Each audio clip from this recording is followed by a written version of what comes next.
it's Emily Williams, the founder of I Heart My Life and your host of the I Heart My Life show. This is episode 91, Allowing Your Soul to Lead You to Your Dreams with Jennifer Jayde. So this episode is really important to me because Jennifer Jayde is such a special human. I've had the privilege to be her coach over the years and to watch as she's blossomed into an incredible business owner and watched her release her first book and truly impact the lives of women all around the world. And Jennifer's story is much like my own in that she started down a path that she thought was right for her, but soon realized that she wasn't happy. And so she had to pivot, she had to find clarity, and she had to figure out what was truly meant for her and in her heart. So today's episode is really powerful in that Jennifer shares her story of pursuing what was in her heart and what was her soul's calling and not worrying about what other people thought or what the world told her she was supposed to do. So if right now you're feeling confused about what the future holds for you and you know there's something bigger for you and something more, I know you're going to resonate with Jennifer's story. Once she discovered coaching, her whole world opened up and she truly found that gift that she was meant to bring into the world. So let's go ahead and dive in. This episode is sponsored by iHeart Coaching, our signature program for new and aspiring online coaches. iHeart Coaching is your one-stop shop designed to support you in becoming the next standout online coach. Whether you're brand new to the digital space or looking to take your coaching business to the next level, this is a comprehensive program that's going to show you how to build a successful coaching business from A to Z. We're going to share how to generate maximum revenue and book out your calendar with dream clients. To learn more, go to iHeartCoaching.com. Welcome, Jennifer. I'm so excited to have this time with you. Thank you so much for having me here, Emily. I'm so excited to connect with you and share with everyone listening today. Awesome. So I always love to start with the story behind the success. So take us back and share a little bit more about how you came to do the work that you do today and any of the pivotal moments that you think are important for the audience to learn about you. Yeah, I'm happy to share. I think my story starts out similar to a lot of ours, maybe to a lot of people listening. I found myself in my mid-20s, working the job that I thought would bring me the success and happiness that I had always wanted. I'd always been very driven and ambitious my whole life. I think part of that being because I had seen my mom struggle when I was young as a single mother. And I'd seen her have anxiety and panic attacks over rent being paid and food and things like that. And so my little childhood brain was like, well, if not having very much money means stress and unhappiness and anxiety and panic, then, you know, being successful and having money must mean the opposite. It must mean you're really happy and have all this inner peace and you can relax and be worry-free. So that's the path I set out on at a very young age. Kool-Aid stands, newspaper routes, carried all the way on into adulthood. And so by the time I was 25, I was a successful mortgage broker. I was creating quite a good income for someone in their mid-20s. I had a condo, a house. I'd had a wedding at a castle. I had a little sports car convertible. I had a little fur baby, a supportive husband, and I had raced to what I thought was this finish line of checking all these boxes so that I could finally be free from worry, that I wouldn't have to have that panic and anxiety anymore over bills and things like that. And I'd have this sense of happiness and fulfillment and peace and joy, only to discover, after working my ass off my entire life, to realize that I wasn't feeling any of those things. I wasn't feeling joy. I wasn't feeling even successful. I wasn't feeling fulfilled. In fact, I realized that as my income increased, so did my feeling of unhappiness and even getting into sadness and spiraling down from there. So I thought, well, this isn't what I thought. I felt frustrated that I'd worked so hard only to find that what was waiting for me at the end of the rainbow wasn't what I thought it was going to be. And around this time, this was one of my pivotal moments. Around this time, as I realized I was living this Groundhog Day, Groundhog Week, Groundhog Year, and not really feeling like I was getting anywhere, I had a phone call from my mom. And this was the first time in my life I'd ever been dropped to my knees. Quite literally, I fell to my knees in the kitchen when she told me that someone very close to me in my family only had 1 year left to live. And so this person in my family, he lived for another 10 or 11 months. He had a terminal illness, and he had 2 daughters that were 6 and 8 years old, and he himself was 41. And so this was my real wake-up call. This was my slap in the face from the universe that I wasn't living a life true to myself. I was living a life that essentially had been created from fear-based decisions. All this ambition and drive that I'd had my whole life was based on running away from a fear of lack and scarcity. Meanwhile, I thought, I was this big proponent for living your best life and life is short and posting all these motivational quotes on Facebook at the time. But I realized in this moment that I was not doing those things. I was not living, I was existing. And so from there, I started questioning what I was doing, the path that I was taking in my life. And if I was given 1 year left to live, would I be okay with the way I had been living my life up until that point?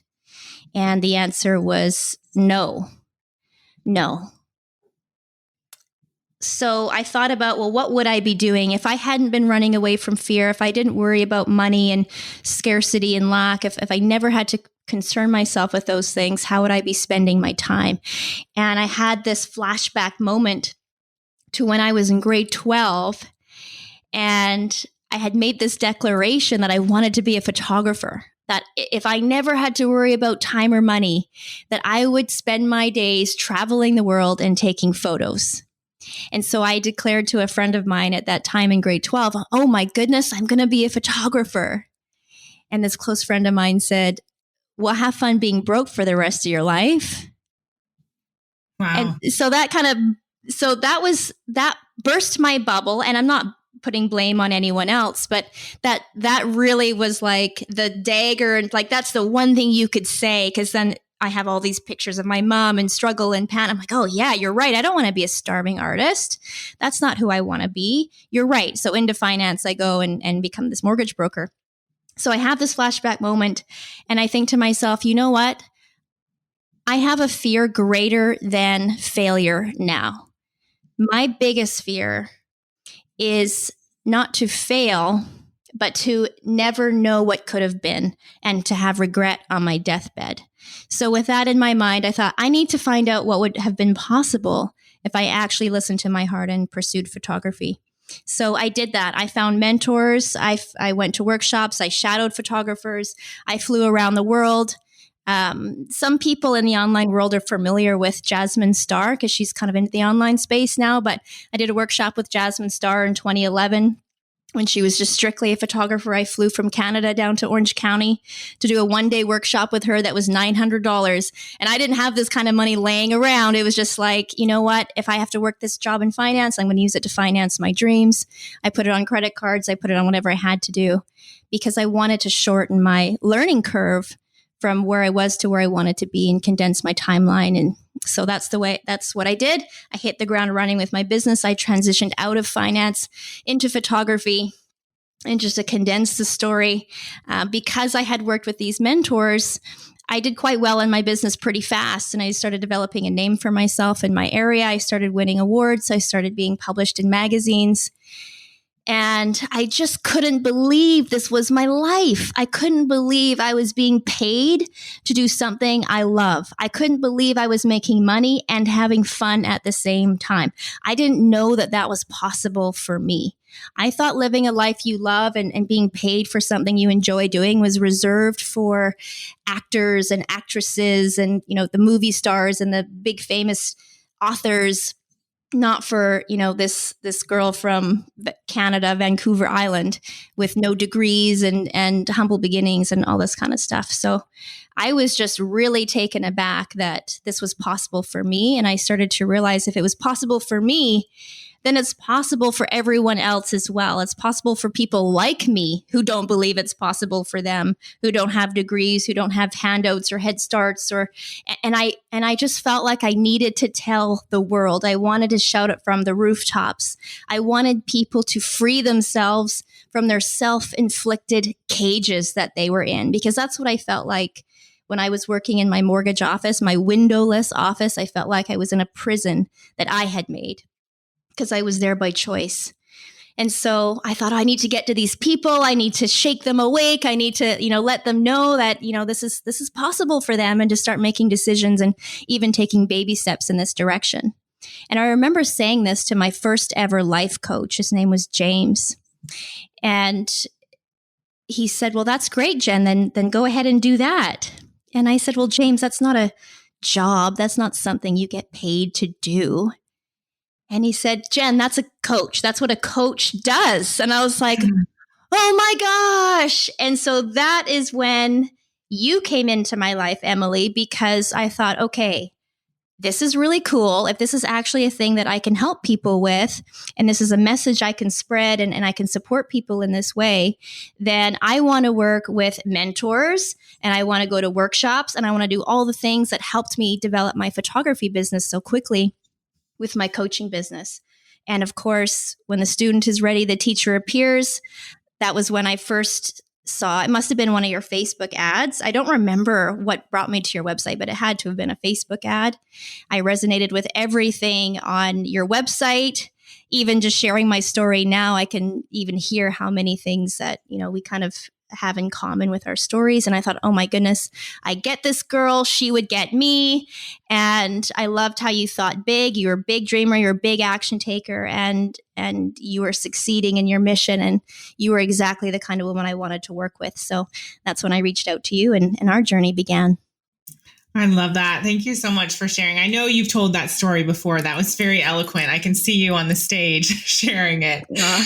And it's such a beautiful reminder of what following your heart looks like. And I love how you said that you had a bigger fear, and that was the fear around, what if, and what if I get to the end of my life and I don't actually explore this, and I don't figure out, how to be happy and how to share this talent. And I think that's such an important reminder for all of us listening to really remember that every single day, like whether we're in alignment with our work now or we're switching gears, there's always, that next level and that next sort of consideration around what is really going to light us up and make us happy. Yeah, I even use that today, Emily, because, like you, I'm continually pushing myself outside of my comfort zone. And just because I did it once then doesn't mean I stopped. So even in the business that I have now, I have to push myself continually out of my comfort zone, do things I haven't done before. And I'll hear that voice, I'll hear that inner fear, that inner critic, that ego come in and say, well, you can't do that, or no one's going to want that, or no one's going to show up if you plan that event or write that book. And so there's moments I'm like, oh yeah, maybe this is a waste of my time. Maybe it is going to, maybe I'm going to embarrass myself or be a failure. And then I'm like, you know what though? Do I want to get to my deathbed and never know what could have been? What if this is a huge success? And even if it isn't, I would rather try and risk failing at something than to never know what could have been. So I even use that to this day. Totally. And so most people don't remember where they found me. I'm sure it was a Facebook ad, but I know that you joined one of our group programs called iHeart Coaching. And then quickly we realized that you would be, or maybe it was the opposite. Did you join one-on-one first? I forget. Yeah, I'll refresh your memory. I actually joined your 90 days to 6K self-study program. Oh, yes, wow. That's what I joined. Way back. And I met a couple of girls in that group that I still stay kind of loosely connected with today. But after joining your self-study, I was like, you know what, this is cool. It was such even for a self-study, it was like, whoa, I'm getting a ton of value. But I am kind of like this go big or go home type of personality. And I thought, you know what? I don't want Emily's self-study program. I want the real deal. And so I wanted to work with you one-on-one. I didn't know about iHeart Coaching yet. I wanted to work with you one-on-one. And I thought that your one-on-one coaching was a third of what it was at this time, because I had heard from one of your old recordings when you kind of nonchalantly mentioned your one-on-one coaching investment. And I was like, okay, all right, I think I can wrap my head around that. And then I reached out to see if you had any one-on-one spots available. And your VA wrote back and she said, yep, Emily would be more than happy to hop on a call with you, just so you're aware, these are her rates now. And so it was 3 times what I had thought. What was it? Was it 25,000 or? It was, it was 5,000 on this recording that you had created. It was like maybe it was a teleclass you had done and I was listening to a replay or something. And then your VA said, okay, so her 3 months is now $15,000. And $15,000 for me as a Canadian is over $20,000 with the exchange. And so I was like, okay, oh my goodness. So of course it's like, okay, now I got to wrap my head around 3 times the initial investment. And you know what? I really want to chime in here with how important it is to surround ourselves with people who dream big and think big, because a lot of people in my small town don't. But I knew one person who did. And I spoke to her, and I think you actually met her, Sarah Jilks. I think you met her at one of the Titan Summit. Mm-hmm. Yeah. So I spoke to her and I said, Sarah, there's this person I'm really kind of, feeling called to work with, but my mind is at war with me. And, I just don't know, because I was already in debt. So this would put me $20,000 further into debt than I already was. And I come from a financial background where like debt is the devil and it's all about your credit report and all of this stuff. So it was really counterintuitive, I guess you could say. So I spoke to her and she said, I can't remember exactly what she said, but I remember we were standing on her front porch and it was something along the lines of, do you think that she can help you get to where you want to be and do what you want to do and have the life you want to have? And I said, yes. And she said, then it doesn't matter what it costs. And I was like, you're right. And so I did it. And I said, you know what? After I had a call with you, I was like, you know what, Emily? Again, with this go big or go home kind of attitude I had, especially at the time, I said, I don't even want to do 3 months. Do you have a 6-month package available? And you said, I sure do. And I was like, great, I'll take it. And so I signed up for 6 months of one-on-one coaching with you one time. And then I actually renewed a second time. But after I signed up for the one-on-one coaching, I was learning more about your iHeart coaching program that was coming out that you were launching. And I have to be honest, I was a little on the fence if I would need it because I knew that I already had you one-on-one. And so I thought, well, if I'm having weekly calls with Emily, do I really need the group program where it's a little bit more like she's speaking to a group and not to me directly? And, is it just going to be more work and more? But you and I talked about it and we both agreed it would be a good idea if I was a part of it. So I signed up for iHeart Coaching as well. So we kind of did both at the same time. And now I cannot believe the value, of course, of one-on-one coaching, but also of group programs, because surrounding myself with like-minded women.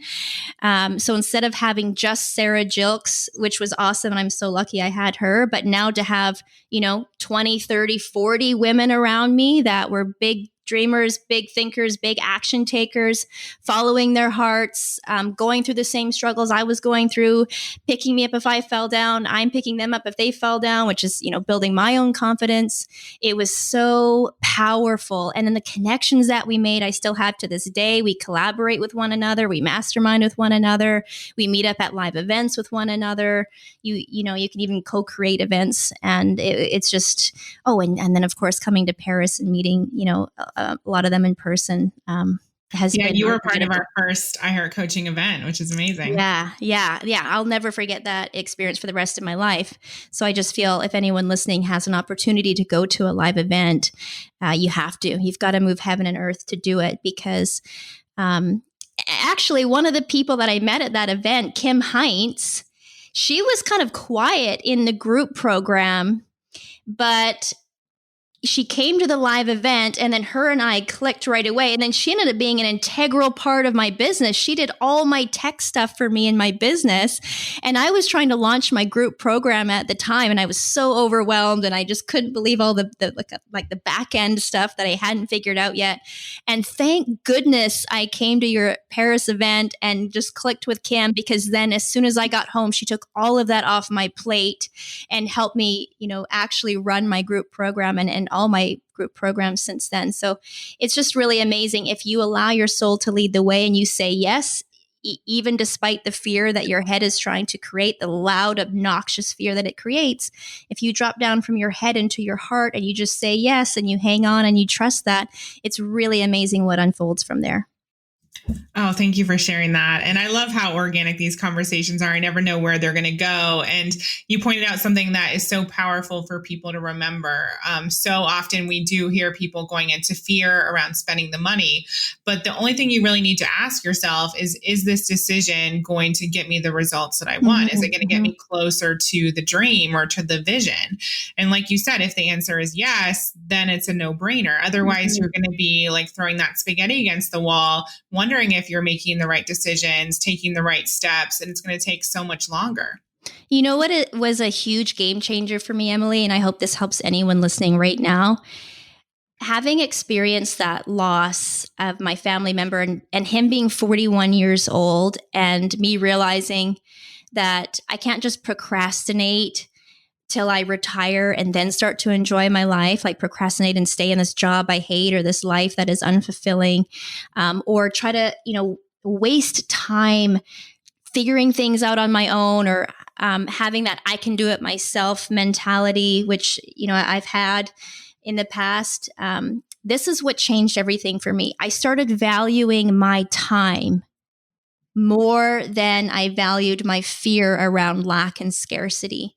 So I won't say that it never came up again, this fear of lack and scarcity. Oh, should I be spending the money? Or, oh, I'm going into debt? Or, oh, I can't say that never came up again. But I asked myself, what are my priorities? My priorities, number one, are my time, because dollars can be made over and over and over again. Debt can be paid off. Money can be made. You can get creative. You can think outside the box. You can create another dollar. But once a moment passes, that moment is gone forever. And so I will not waste time if I can avoid it, if I can help it, in trying to figure things out on my own. I want to work with the people that have already done it, have already crossed that bridge, that can help me cross the bridge and help me enjoy my life and whatever time I have left as much as possible, as soon as possible. Totally. So take us back. Paris was, if I remember, April 2015-ish. 16. Okay. So what happened? What's happened since then, Jennifer? Oh my gosh. In a nutshell. Oh, I just feel like, I guess so. My whole life, I can see a picture in my mind, and I'm trying to decipher how to put that into words.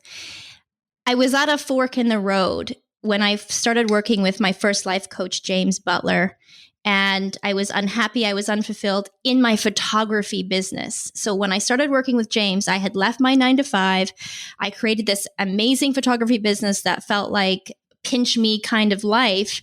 And then this bathtub of enthusiasm and passion and exhilaration started to empty.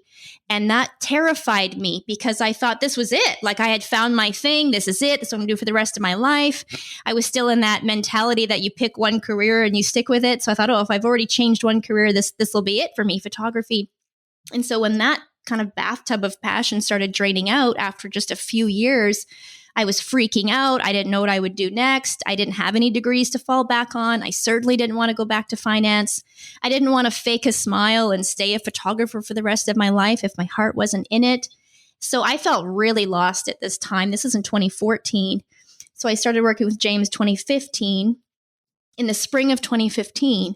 And by August of 2015, that's when I had this, epiphany moment where I didn't want to just live my dream, but I wanted to shout from the rooftops that it was possible for anyone else to live theirs as well. And it's not just reserved for the celebrities and the famous authors and the movie stars, that you in your self-inflicted prison, your office, whatever it is, if that's not in your heart to be there, then that's not what's meant for you. And there is something else meant for you. And you just have to be open to getting the support and making that change.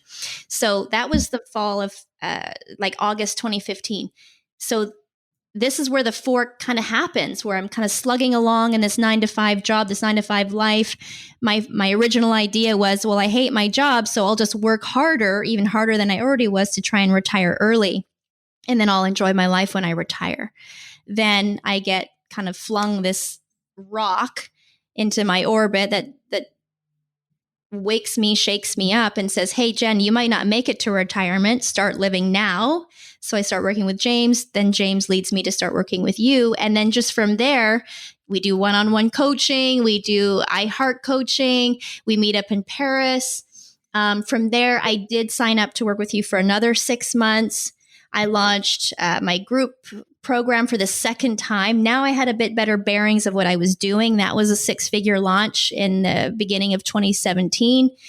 And then from there, it's been, I wouldn't say a straight arrow up, kind of, I think you've made posts about this as well, where it's kind of like an investment where it kind of goes up and then it might dip a little bit and then it goes up and then it dips a little bit. So I've definitely had the ups and then the little dips and then the ups and then the little dips and the ups.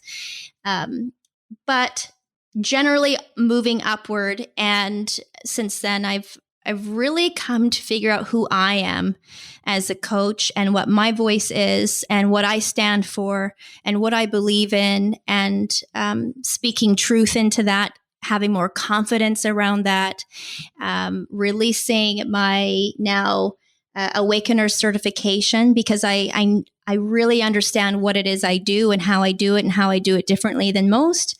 And I also understand there's a lot of people who resonate with what I do and how to do it, and they want to learn how to do it as well. So I offer that in the Awakener certification. But I also launched my book, The Awakening, and that was able to hit bestseller lists and win an award. I won an author's award, and being able to be invited to speaking events, which I love. I love in-person speaking events, and recently just hosted my first retreat in Hawaii, which was a surreal experience. Like, I just cannot believe this is my life. And what's even more special to me is when other people realize they can create a life they absolutely love and is absolutely aligned with their souls as well. Oh, I love all of that. It makes me so happy to hear it. And I love what you said about how it took you a few years to figure out what sort of coach you are, what you're all about, what makes you different.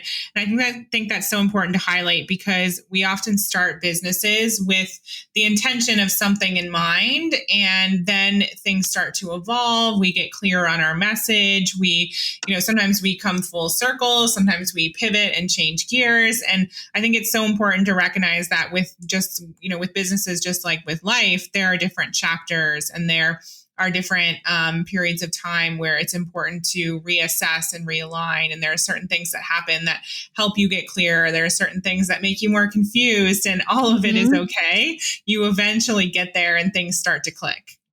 Yeah. And one of the things that I remember you teaching me, Emily, of the many things, is that clarity comes from action. So even in the times when I was unclear on my exact message or my exact mission, or I felt like I was in the vicinity, but I hadn't quite hit the bullseye yet. Or maybe I had, but then I was kind of doubting myself or second guessing or overthinking. I didn't just stay put. I didn't just stop taking action. I didn't stop doing what I was doing. I just kept putting one foot in front of the other. I'd launch another program.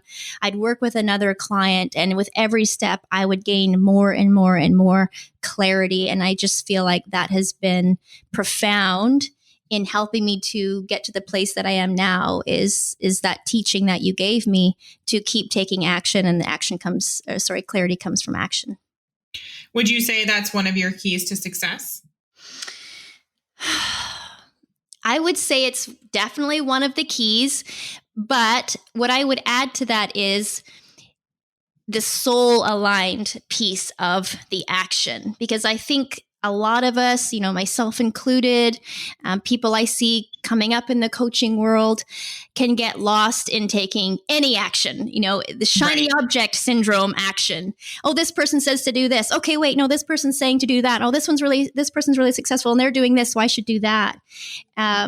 So I wouldn't recommend doing just any old action, but action that feels soul aligned. And what I mean by that is there's something about this action that sparks interest in you, that resonates with you, that feels some sort of clicking into place or resonance. So everything that I was doing, even when I wasn't sure, something about it felt right. So I thought, okay, I'm going to take a little bit of action on that, or I'm going to explore this option, or I'm going to walk down this path a little bit, see how it feels. It reminds me of the Disney cartoon Cinderella, when they're putting the glass slipper on the sisters, and you can kind of squeeze your foot into the shoe and you can try to force it, but something doesn't quite feel right. Mm-hmm. And so you just keep trying on different glass slippers until the one fits. But you don't want to be unfocused. You don't want to be scattered. You don't want to do it just because someone else is doing it. You want to ask yourself and really drop down from your head into your heart. Does this resonate with me? Or am I kind of just aimlessly trying to mimic everybody else? Right. So I think really taking the soul aligned action, even if it's just a spark of resonance, then that's good, and see where that leads.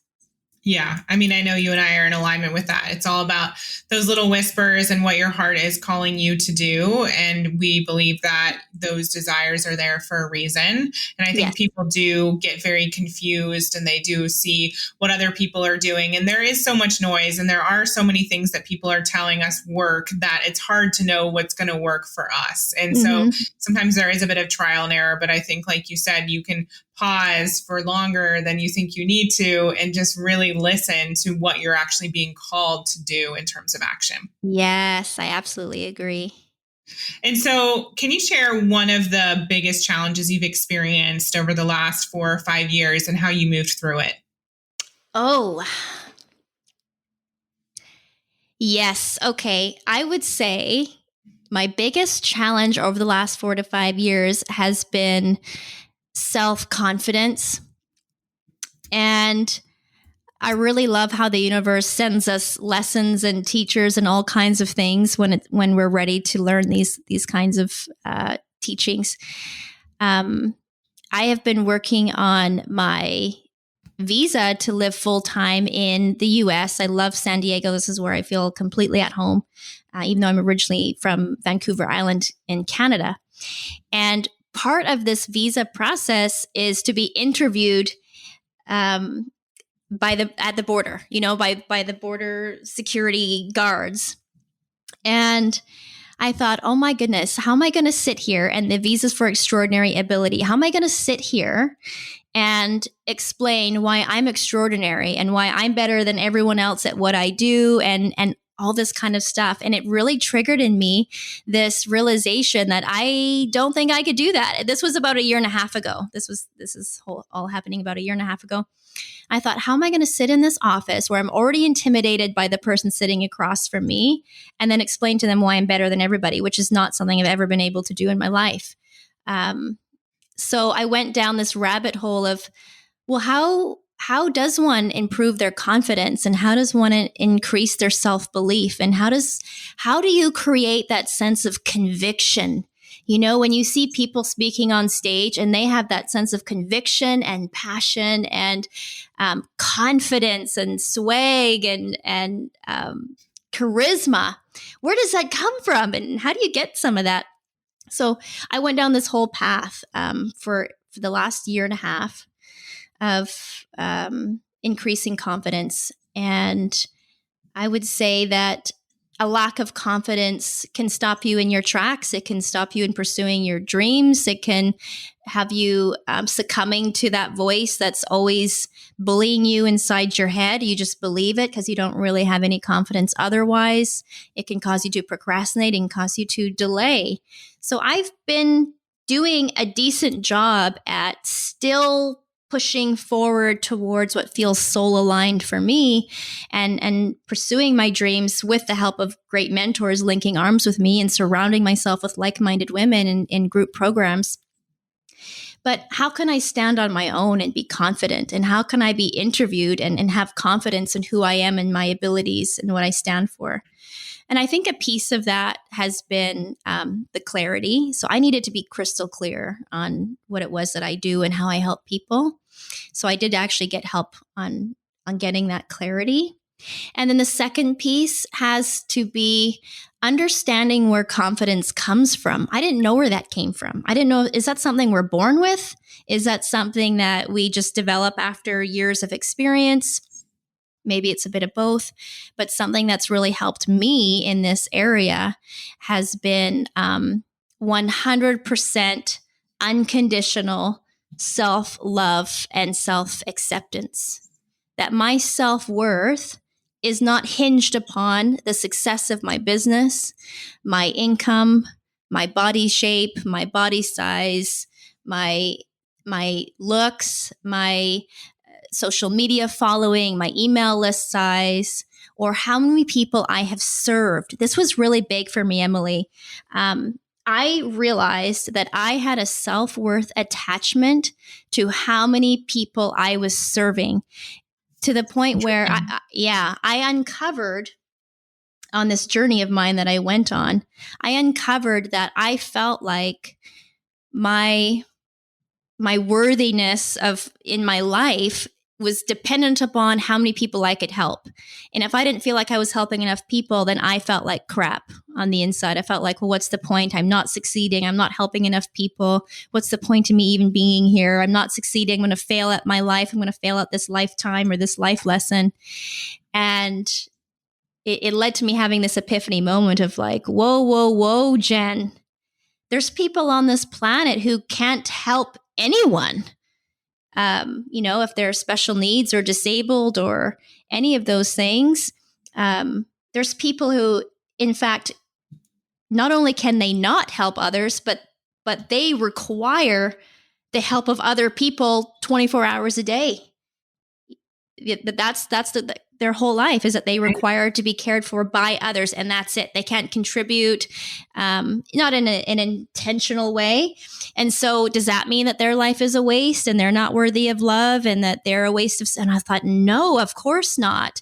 So it helped me to really realize I had been placing self-worth on how many people I could help and how fast I could help them and all this kind of thing. And I had to realize that my only duty in this life is joy. That's it. I don't have an obligation to save people. It's not my responsibility to serve people. It's my purpose is to experience joy. And if I experience joy in helping people, great. If I experience joy in serving people, great. But that doesn't determine my worthiness and my value as a person. And once I started to understand that more and more and more, my confidence grew, and I gave myself permission to be who I am, do what I do, and say what I say, because at the end of the day, the only person's acceptance that I need is my own, and I already have it. Wow. So beautiful. I know so many of our listeners need to hear that today. So thank you for sharing it, Jennifer. Oh, my pleasure. I'm so glad that you see yourself the way the rest of us see you, as that extraordinary person who is so gifted and needed in this world. So before we move into the final question, I'd love for you to share a little bit more about what you have coming up and where all of our listeners can find you. Okay, awesome.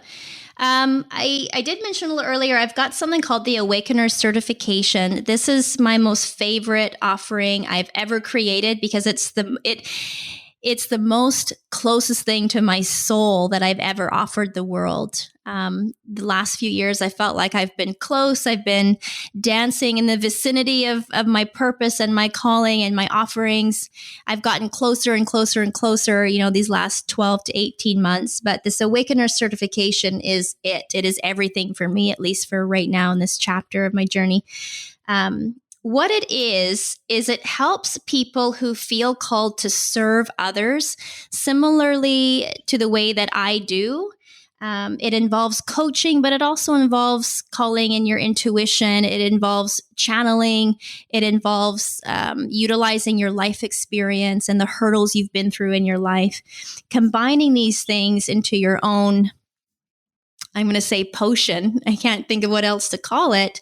And using that as your tool to serve your clients with. So I help train people in how to use that method. I call it the Awakener method, and how to collect the people that need what they feel so called to give as part of their calling and purpose. And we go through that together in the Awakener certification. It's actually closed for registration right now, but I do have a wait list accumulating already. That'll be coming up in May. And if anyone is looking to find me, I'm on Instagram mostly, which is Jennifer Jayde _success coach. So that's JENNIFER JAYDE _success coach on Instagram, or on my website, jenniferjayde.com. Amazing. And what is one way that you would recommend our listeners create a life better than their dreams? Learn how to listen to your soul no matter what. Beautiful.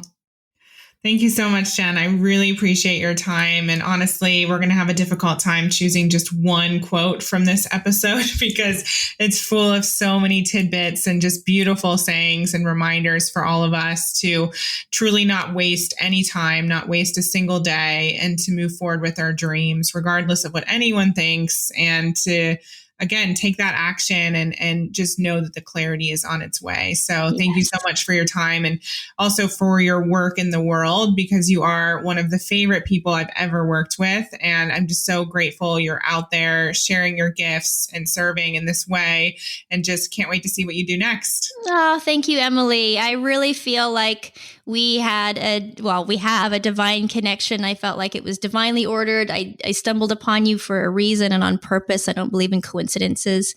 You've played such a pivotal role in my life, and I see you continuing to play such a pivotal role in the lives of so many countless women and people. So thank you so much for the impact you've had in my life. Thank you for empowering me to have an impact in the lives of so many other women, and for the work that you continue to do in the world. I'm so grateful for you as well. Thanks, Jen. I'll talk to you soon. I hope you loved today's episode. If you're interested in more I Heart My Life show episodes, make sure you subscribe. We'd also love for you to share the show, in particular this episode, with anyone who you know needs this message today.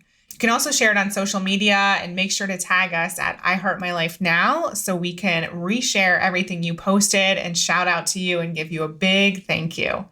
Also, quick reminder, iHeart Coaching will be opening very soon. So go to iHeartCoaching.com if you are looking to start your own dream coaching business, just like Jennifer, and create a life and business better than your dreams. Talk to you soon. Thank you for listening to the I Heart My Life show. For more inspiration, success tips, and ways to achieve your life and business goals, definitely follow me on Facebook and Instagram on I Heart My Life Now. See you next time.